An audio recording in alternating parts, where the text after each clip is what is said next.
Now, with that formally defined, how do we actually draw a member from the infinite possibilities, right? So now that's a much more practical question.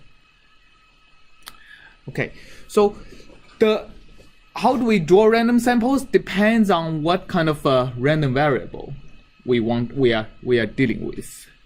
Okay, so the easiest thing to do is if you have a huge data set. Then if the data set is a lot more than you actually want to draw a sample from, then you don't really need to fully construct the probability density function or actually look at or actually model the probability. You can just use the data set as if it is the entire population. And drawing samples from the data set is as simple as selecting a few indices from the large number of samples. And doing that in MATLAB is pretty simple. So we have this random I function that gives you random integers. If I have a data set containing, let's say, 1,000,000 samples, and I want to draw 1,000 samples from this 1,000,000 samples, you just put 1,000,000 as the largest index you want to you want to draw, and this 1,000 by 1 is the size of the matrix, right? So you say I equal to that. I get 1,000 by 1 array containing the samples I have, right? So this is the easiest way to draw random samples from. If I have a huge amount of data, this is what I would do to draw samples from. Okay, but now sometimes I either don't have as much data to use, or the number of samples I have to draw far exceeds the amount of data I have. So what to do in that case? In that case, we have to actually go through 2 steps to draw the random samples. The first step is you have to estimate what kind of probability density function or what kind of random variables can adequately describe the behavior of the data set. And the second step is to actually draw random samples from that particular distribution. The first step is called the statistical estimation, and that part we'll leave for next week. All right, but today we are going to be assuming we already know what kind of distribution we want to draw from and figure out how to draw samples from that. All right, so let's first discuss one of the most oftenly encountered random variables, that is a normal distribution or Gaussian distribution.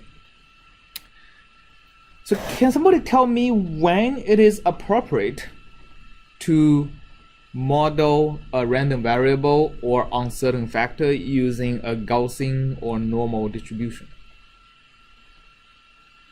Yes, please? There's a large enough n. When there is a large enough n, what is n? Number of samples. When there is a large number of samples, actually that's not when there is a large enough n, but here n is actually not the number of samples. Anybody else want to take a guess? When Yeah. your random variable is the sum of many random variables. When your random variable is the sum of many random variables, so you're saying n is the number of random variables that goes into this sum, right? That answer is almost correct, but not entirely. Okay, anybody wants to complement that? Product of a large number of random variables. What if I have a product of large number of random variables? That's actually a little bit further from the truth. Or like maybe the average of Oh, the average of many random variables the shouldn't make much difference, right?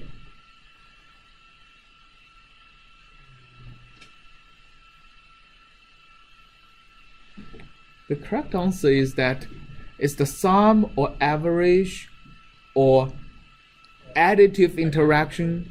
What? Identically distributed random variables. Yes, of many not identically distributed but independent random variables. So if you have an uncertain factor, that is kind of the sum of many things that has the contribution of many different factors. It's often the case that you can describe it using a Gaussian random variable. So for example, let me do a very easy experiment here. Let me set A to be a random variable with 1,000,000 samples, right? 1,000,000 samples, 1,000,000 by 1. If I plot the histogram of A,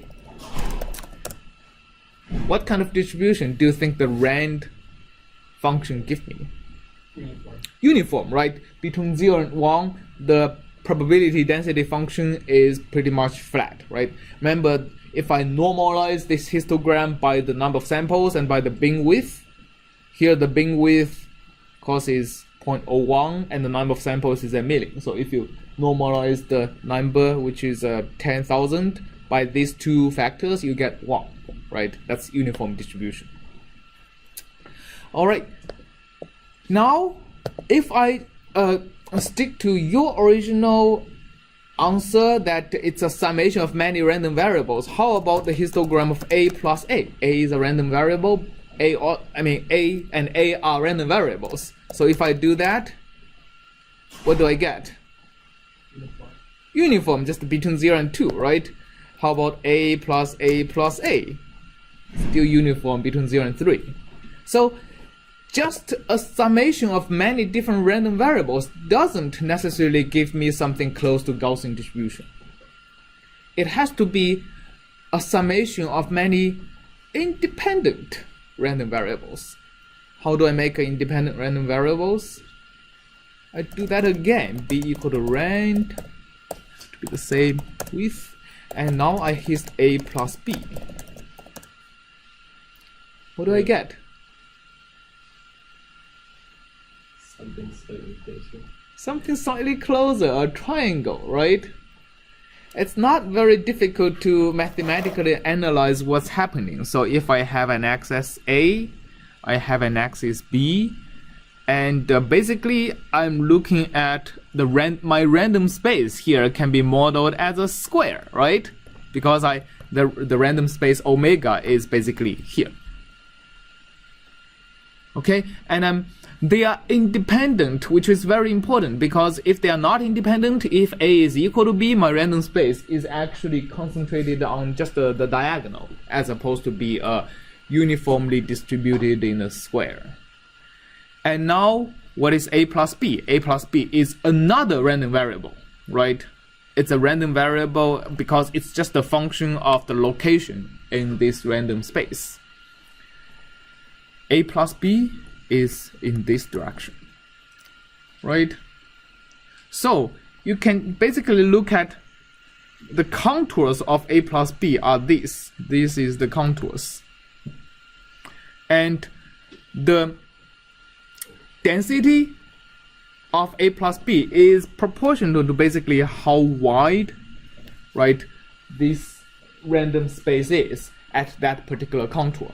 And that's why we get a triangle, right? When A plus B is equal to 0 is here, when A plus B is equal to 2 is here, when A plus B equal to 1 is the highest point. All right.